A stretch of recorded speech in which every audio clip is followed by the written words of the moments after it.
L'imposture du syndrome de l'imposteur. Voilà le thème de cette nouvelle vidéo de Exponence saison 1, épisode 6.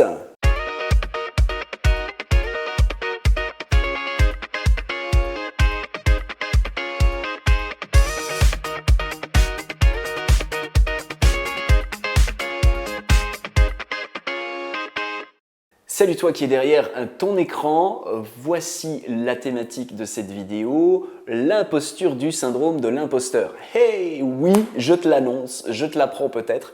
Le syndrome de l'imposteur, c'est une imposture et je vais t'expliquer d'ici quelques instants pourquoi. Mon intention, c'est de faire exploser cette notion de syndrome de l'imposteur. Pourquoi? Pour que tu puisses poser des actions, amplifier ton rayonnement, ton impact, tes résultats, et qu'à la fin de la vidéo, tu puisses m'écrire un petit commentaire pour me dire « Waouh, c'est incroyable, cette vidéo a changé ma vie !» éventuellement. Alors, l'imposture du syndrome de l'imposteur, qu'est-ce qui me permet de dire ça? Eh bien, tout simplement parce qu'en fait, qu'est-ce qu'on appelle le syndrome de l'imposteur? Eh bien, c'est un concept, et c'est un concept qu'on place sur quoi? Sur un ressenti. J'ai un ressenti, et je me dis « Ouais, mais j'ai le syndrome de l'imposteur. » Boum, je viens coller une image et un problème. Comme j'ai le syndrome de l'imposteur, il faut que je travaille sur le syndrome de l'imposteur. Et en fait, je m'éloigne encore un petit peu de quoi? De la sensation première. La sensation première du syndrome de l'imposteur, c'est « j'ai peur ». J'ai peur que l'autre me rejette. J'ai peur d'avoir l'air ridicule. J'ai peur de saboter mon business. J'ai peur de ne pas faire la vente. J'ai peur. Eh bien, moi, ce que je te dis, c'est « t'as peur? Ok. Pose des actions. » Parce qu'il y a une chose qui est étonnante quand on est dans l'action, c'est qu'on n'a pas peur. On ne peut pas être dans l'action et avoir peur. C'est impossible. Physiologiquement, c'est impossible. Quand je suis dans l'action, je suis dans l'action. Quand j'ai peur, j'ai peur. Et il est intéressant de se dire, tiens, si j'alimente mes journées avec des instants de peur, est-ce que c'est plutôt positif à court, moyen, long terme pour moi ou bien moins?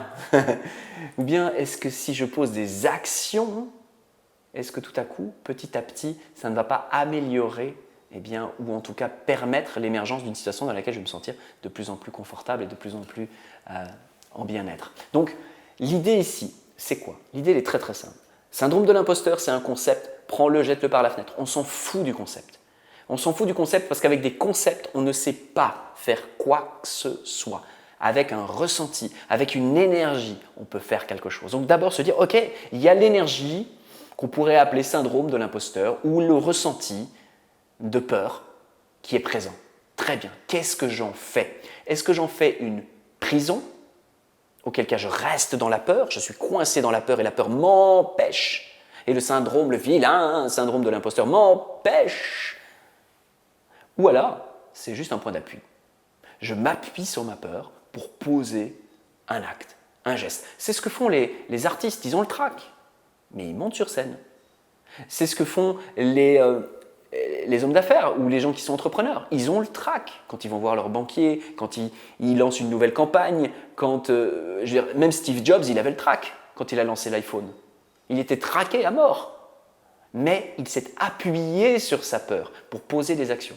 Et il ne s'est pas laissé enfermer dans sa peur. Donc, le principe du syndrome de l'imposteur, c'est on s'appuie dessus, on ne se laisse pas enfermer par lui, mais surtout de le ramener à un ressenti, à une sensation dans l'instant. Ne faisons pas de la sensation d'un instant un concept qui aurait une durée dans le temps parce qu'on va multiplier les instants dans lesquels on va se sentir de cette manière-là. Donc, ok, je me sens peureux dans cette situation. Je sens ou je ressens de la peur à l'idée de faire ceci, de mettre en place telle campagne, de commencer ma pub Facebook, que sais-je, d'aller voir tel client, de prendre mon téléphone pour appeler tel partenaire. Je me sens traqueux, j'ai peur. Ok, super, eh bien je vais m'appuyer dessus pour poser une action parce que je ne fais pas partie de ces personnes qui trouvent des excuses en appelant ça le syndrome de l'imposteur, mais je fais partie de ces personnes qui trouvent des moyens en m'appuyant sur tout ce que je ressens, tout ce que je vis, pour générer les résultats qui font joie et paix dans mon cœur. Tu le sais, moi je ne parle pas pour faire plaisir ou pour plaire. Moi je parle pour une seule chose, pour générer des résultats dans la vie de mes clients, pour qu'ils amplifient leur impact, leur rayonnement et leur chiffre d'affaires. Pour que comme mes clients en individuel, peut-être toi aussi, tu multiplies par 2, par 3, par 4, par 10 ton chiffre d'affaires dans l'année qui vient. C'est pour ça que je prends la parole et c'est pour ça que j'ai conçu cette série de vidéos Exponence, et je suis vraiment ravi de partager ça avec toi. Alors, si tu as eu un déclic, si tu as une réaction, une question à me partager, surtout dans les commentaires. C'est mon salaire de pouvoir te lire et surtout ça m'aide à faire des vidéos de plus en plus pertinentes et qui collent de plus en plus à ta réalité. Donc n'hésite pas, plus tu commentes, plus tu mets tes questions, plus je vais pouvoir évidemment y répondre et donc c'est tout bénéfice pour toi. Voilà, c'est du coaching gratuit, donc n'hésite pas, partage tout de suite dans les commentaires ta question ou ta réaction ou ton déclic. Ça me fera très plaisir de te lire. Quant à moi, je te dis à très bientôt, peut-être, quelque part sur une vidéo de cette série Exponence ou ailleurs. Une chose est certaine, pour clôturer cette vidéo, je vais faire ce que je fais à chaque fois. Ciao!